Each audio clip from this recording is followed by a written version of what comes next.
आगड गावी भोजन केले चांगदेवाच्या हातान, अहो आगड गावी भोजन केले चांगदेवाच्या हातान, भक्त चांगदेवाच्या हातान.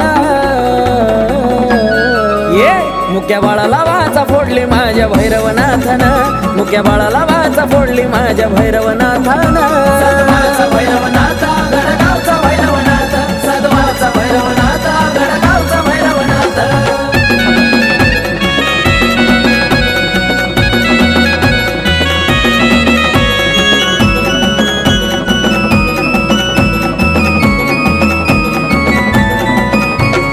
शंकराच्या आज्ञेनं देव काशीवरून निघाले, चालत चालत नाथ आगड गावी आले.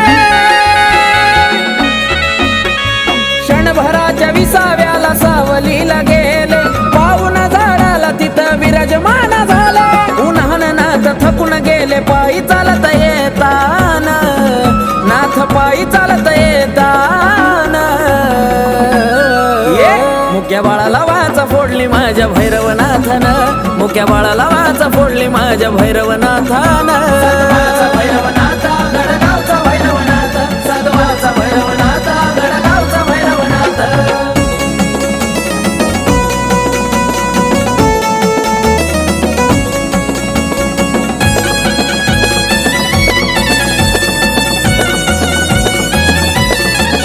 पुढे चारत चारत सारे भोजनाला गेले, शिदोरी खोलून सुरुवात भोजनाला केले.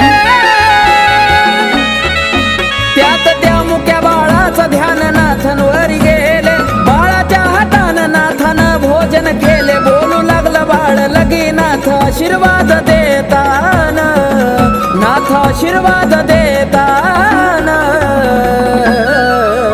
मुक्या बाळाला वाचा फोडली माझ्या भैरवनाथन, मुक्या बाळाला वाचा फोडली माझ्या भैरवनाथन. सद्वाचा भैरवनाथ गडगावचा भैरवनाथ, सद्वाचा भैरवनाथ गडगावचा भैरवनाथ.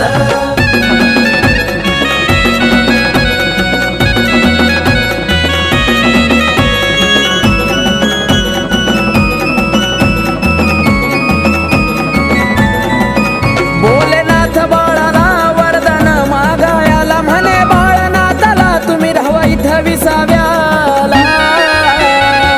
हो राजी झाले नाथ बघा तिथं थांबायाला, तेव्हापासून गडगाव हे आलं उदयाला. काटा फुटतो अंगाला आकाश कार्तिक गातान, आकाश कार्तिक गातान.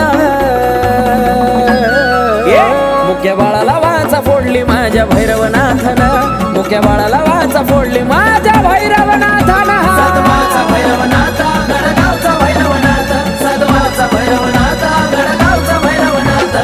आगड गावी भोजन केले चांगदेवाच्या हातान, अहो आगड गावी भोजन केले चांगदेवाच्या हातान, भक्त चांगदेवाच्या हातान.